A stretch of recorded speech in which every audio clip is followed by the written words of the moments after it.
Hello everyone, how to do back with another new video, and in this video I'll guide you how to create your own mate on Linky chat with character AI application. So what you need to do, you need to tap here the me button and you can see the option design your own mate. Simply tap here, then you have to choose the character and so choose this one.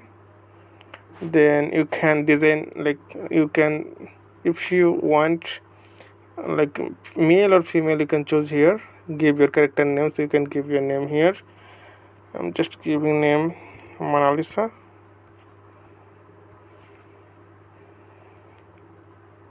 and then you can choose information or looks, like how it look like, so you can choose. You can also image, so I'm just going to choose this one. And information like human, I need human, so maybe fairy, or you can choose student. And after that, simply tap on the generation.